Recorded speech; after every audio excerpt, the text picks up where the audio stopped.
RSSന്റെ തണലിൽ തലോടലിൽ വളർന്നു വന്ന നേതാവ്. ഇന്ത്യയിൽ RSS എന്ന സംഘടനയ്ക്ക് ഏറെ പ്രാധാന്യമുണ്ടെന്ന് തൻ്റെ ഭരണ മികവ് കൊണ്ട് അല്ലെങ്കിൽ തൻ്റെ പ്രധാനമന്ത്രി പദം കൊണ്ട് തെളിയിച്ച നേതാവ്. അതായിരുന്നു സാക്ഷാൽ നരേന്ദ്രമോദി. ഒരുപക്ഷെ നരേന്ദ്രമോദിയുടെ ഓരോ ഘട്ടങ്ങളിലെ വളർച്ചയും അദ്ദേഹത്തിന് മുൻപോട്ടുള്ള യാത്രയ്ക്കുമൊക്കെ തണലായും താങ്ങായും നിലകൊണ്ട പ്രസ്ഥാനം തന്നെയാണ് RSS.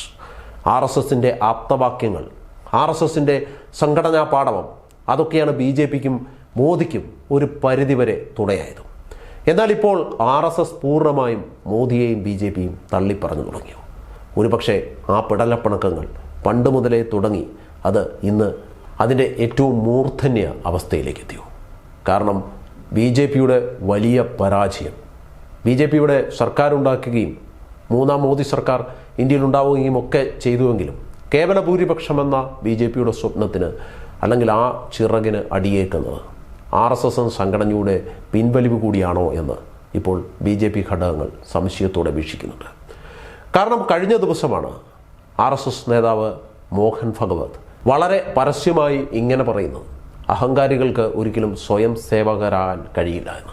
ആ പറഞ്ഞത് മോദി എന്ന ഒറ്റയാൾ പട്ടാളത്തിന് നേരെയുള്ള വെടിയുതിർക്കലായി കരുതുന്നവരുമുണ്ട്. അതുപോലെ തന്നെയാണ് RSSന്റെ നേതാവ് ഇന്ദ്രേഷ് കുമാറും തുറന്നടിച്ച് വേദിയിൽ പറയുന്നത്, അഹങ്കാരികളെ ശ്രീരാമൻ 240 നിലനിർത്തി. ശ്രീരാമന് ഇഷ്ടപ്പെടാത്ത അവരെ ശ്രീരാമൻ അകറ്റി നിർത്തി. ശ്രീരാമ ഭക്തരായി അഭിനയിച്ച് ഈ രാജ്യത്തെ ഏറ്റവും വലിയ പാർട്ടിയായി തീർന്നവർ ഇന്ന് 240 ചുരുങ്ങിയെന്ന്. പിന്നീട് അത് പ്രതിപക്ഷത്തെ ഉന്നയിച്ചാണ് പറഞ്ഞത് എന്നൊക്കെ ഇന്ദ്രേഷ് കുമാർ പറഞ്ഞുവെങ്കിലും ആ പറഞ്ഞ വാക്കുകളും ആ പറഞ്ഞ ഉന്നവുമൊക്കെ നരേന്ദ്രമോദിക്കും BJPക്കുമുള്ള താക്കീതായി കണക്കുകൂട്ടുന്നവരുമുണ്ട്.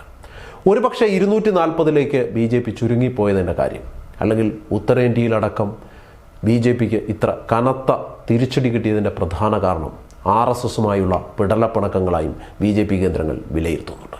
ഒരു സംഘപുത്രനായി ഇന്ത്യയിൽ അവരോധിക്കപ്പെട്ട നരേന്ദ്രമോദി പിന്നീട് ഒറ്റയാൾ പട്ടാളമായി ഇന്ത്യയിലുടനീളം തേരോട്ടം നടത്തുമ്പോൾ, മോദി ഗ്യാരണ്ടിയിൽ മാത്രം ഉറച്ചു നിൽക്കുമ്പോൾ അതൊരു സ്വേച്ഛാധിപത്യത്തിലേക്കുള്ള കടന്നുവരവായി RSSനും BJP ഘടകങ്ങൾക്കും തോന്നുന്നതിൽ തെറ്റു പറയാനുമില്ല.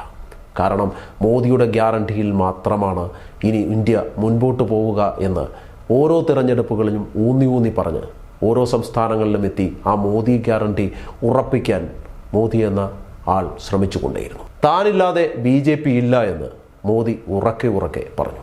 പലപ്പോഴും അണികൾക്ക് ആ വാക്കുകൾ ആവേശം നൽകിയെങ്കിലും മുന്നണിയിലുള്ള മറ്റു പോരാളികൾക്കോ BJPയിലുള്ള നേതാക്കൾക്കോ RSSനോ ഒന്നും ഈ ആപ്തവാക്യം അത്ര രസിച്ചിരുന്നില്ല. അതുകൊണ്ടാണ് 2024 ഈ തിരഞ്ഞെടുപ്പിൽ മോദിക്ക് ഇത്ര തിരിച്ചടി ഉണ്ടാവുന്നത്.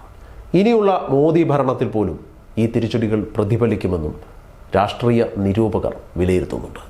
അതുകൊണ്ട് തന്നെ മുന്നണി സമവാക്യങ്ങളുമായി മുൻപോട്ട് പോകുന്ന മോദി സർക്കാർ അടുത്ത 5 വർഷം നേരിടുന്ന വെല്ലുവിളികൾ ചില്ലറയായിരിക്കില്ല എന്നും കണക്കുകൂട്ടുന്നവരുണ്ട്.